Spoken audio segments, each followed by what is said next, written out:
你有空吗？来，等等，大家靠近一点，靠近一点，靠近一点。好，靠近一点。好。刚刚好这么巧，这边有一副扑克牌。好，然后你会洗牌吗？会。来洗一下，洗一下，洗一下。这是正常这么洗吗？对，洗一下。好，现在你要这么做，我把扑克牌放这边，等会我转过去。等会我转过去，然后你把这个扑克牌呢分一半，然后从你分开这个地方呢，把这张牌拿起来，偷偷记住，可以吗？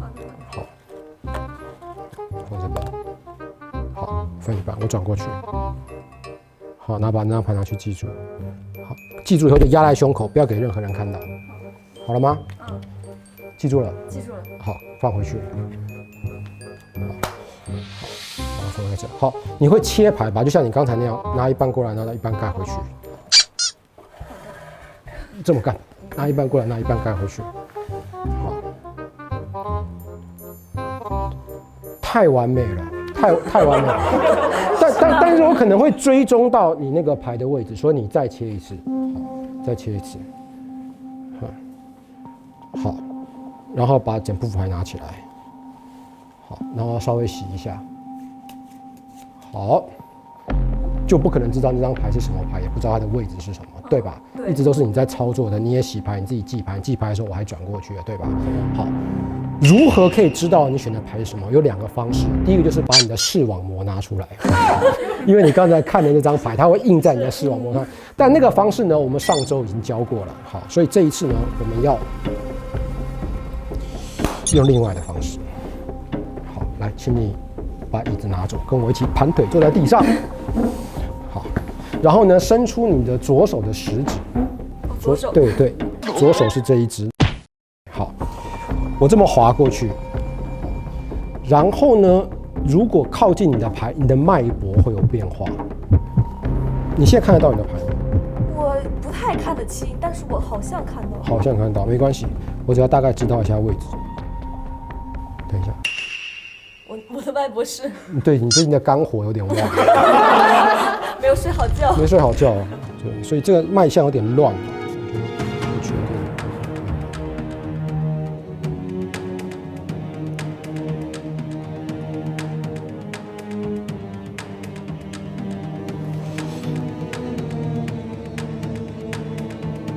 从这到这应该都没有，对吧？对。好，那应该是剩下在这里面，我不确定。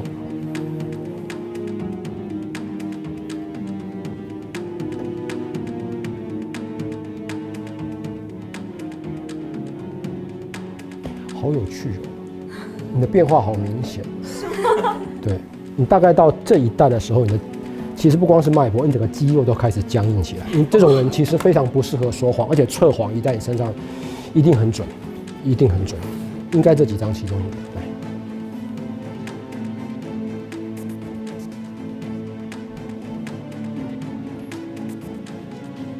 你们有没有看到他刚刚手抖？你有没有看到吗？在抖，感觉。你们看一下哦。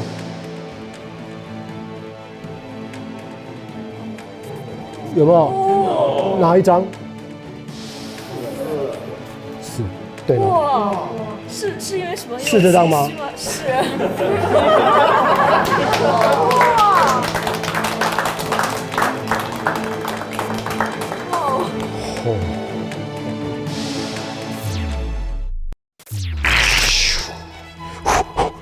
扑克牌确实是魔术师最好的朋友。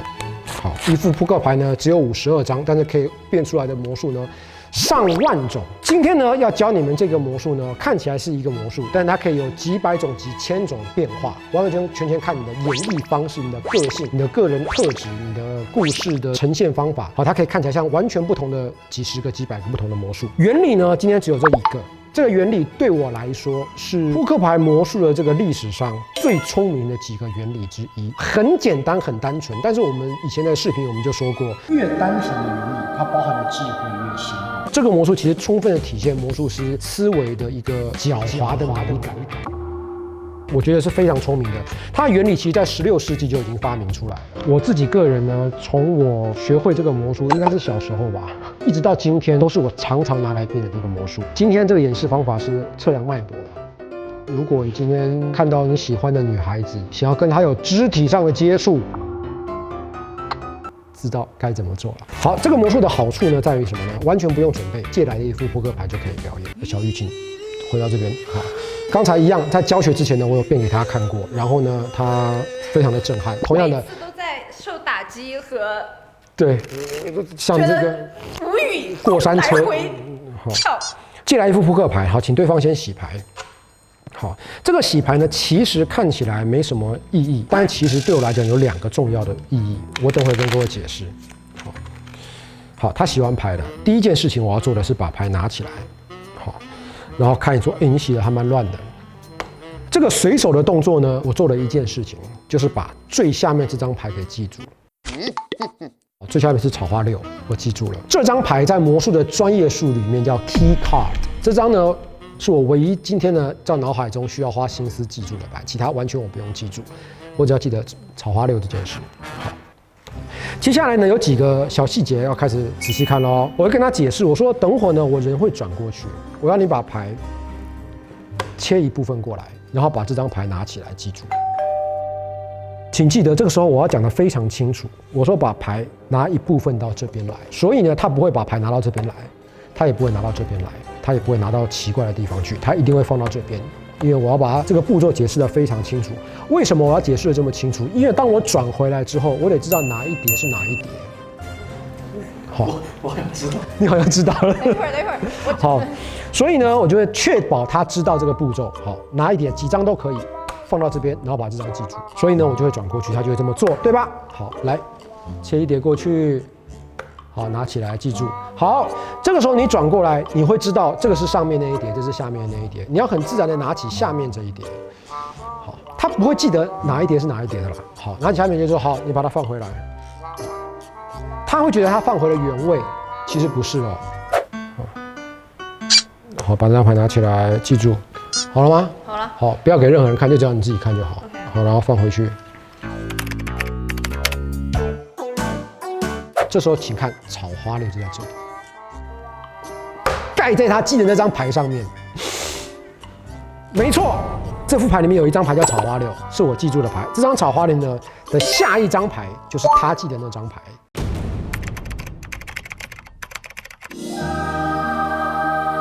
这只是第一件事情。好，接下来第2件事情是很巧妙的，很巧妙的。我让他切牌，他会这么切牌。好，他可以切到第2天早上太阳升起都没有关系，这2张牌的相对位置是不会乱的。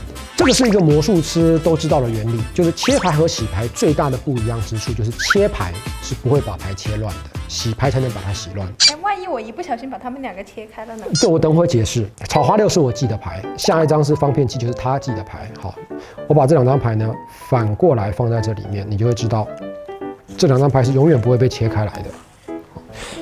假设他从这边切开来，好，把这叠牌拿到这边去，这2张牌还是在一起的，对吧？那我从另外一个地方切开来，放到这边去，它还是在一起的，对吧？那我从这个地方切开来，放到这边去，它还是在一起的。好，如果你说我就从这2张中间切开来呢，从这边切开来放到这边去，它就会一上一下，它基本上它就是一个圆，是吧？再切一次，再切一次它又会回来了。对，那你如果再切一次呢，它又会回来了。所以这2张牌是永远不会分开的。Nice。所以呢，我可以让它切到天荒地老、海枯石烂，这2张牌永远不会分开。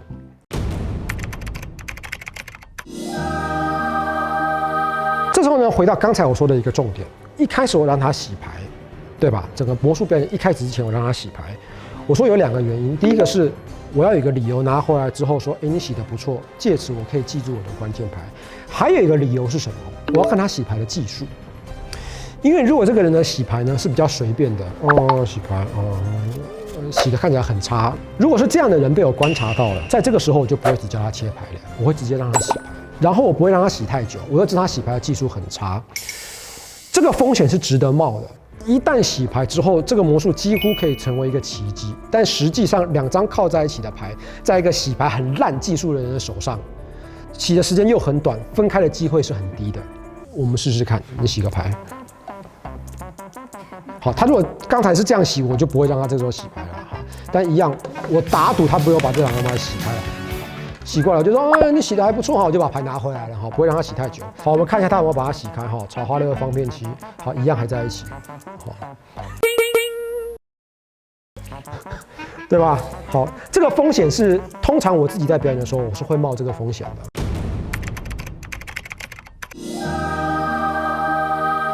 好，回到刚才的流程，牌拿起来。这个时候我只要找到草花6，基本上我就可以找到他记住的那张牌，这个应该大家都没问题吧？好，那但是同样的，魔术的关键时刻其实从现在开始，因为这个时候才是魔术故事发生的过程。我个人最喜欢就是脉搏了。好，来伸出一根手指，因为脉搏呢，其实贴近人群，就是大家生活当中我们都会知道，所以通常这个时候这位观众他心中会有压力。他会想说：“不会吧，外国人难道真的会出卖我吗？”好，然后呢，当然你不要一下就把那张牌找出来，好，你可以用删去法。哦，我觉得你最近是不是肝火有点旺？然后我觉得到这边的人脉搏有点不稳，所以我觉得大概在这附近，好，对吧？摊开来之后我就知道是方片7了，好，因为我找到草花6就知道方片7了。然后，应该大概是在这几张其中一张吧。然后慢慢，然后最后你才把这张找出来。没错嘛，好，没错，好，请记得哈，草花6是你的关键牌，它的下一张，也就是你的右边这张牌是观众选的，你不要搞成左边这一张哦，不是方片1哦，是方片7。好，你右边这一张关键牌，右边这张是观众选的牌。但你会想说，可不可以增加一点自己有个性的表演方式呢？绝对可以。像我自己以前呢，除了脉搏之外呢，我还喜欢用测谎。比如说，我们现在还是用梅花6和方片7，我会一张一张翻开，不管我翻出来哪一张，你都说不是，不是，是这张吗？不是，是这张吗？不是。好，然后一路翻到你看到草花6，你就知道下一张一定是他选的牌了。好，是这张吗？不是。是这张吗？不是。是这张吗？不是。哎，等一下，我觉得前面这几张你的声音有点不太对，再说一次，这张吗？不是。这张吗？不是。这张吗？不是。这张吗？不是。这张吗？不是。这张吗？不是。这张吗？不是。这张吗？不是。这张吗？不是。就是这张！在骗人！你在骗！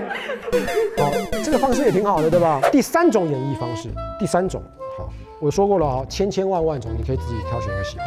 好，你可以这样子，好，你说接下来呢？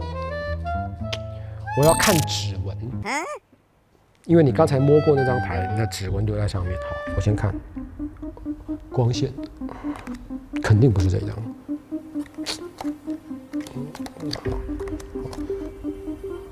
你的手就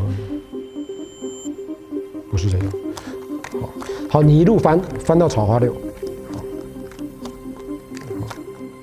好，这时候你知道下一张就是了嘛，对吧？不要猜出来。好，我现在知道方法，我不要猜出来，我继续。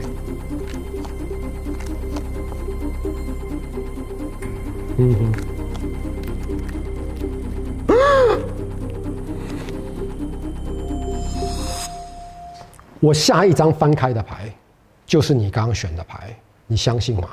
他一定会说不信的，因为已经在这里了嘛，对吧？这个时候你千万好保持冷静。我下一张翻开来就是你刚才记的牌。如果不信，我们来打赌一顿饭。你这时候要跟对方打赌。他说不信，他心中会高兴，他心中会偷笑，他心中会得意，他心中会嘲笑你。他会说好啊，我们打赌啊。那我要翻喽。好，我下一张翻开的牌就是你刚刚选的牌。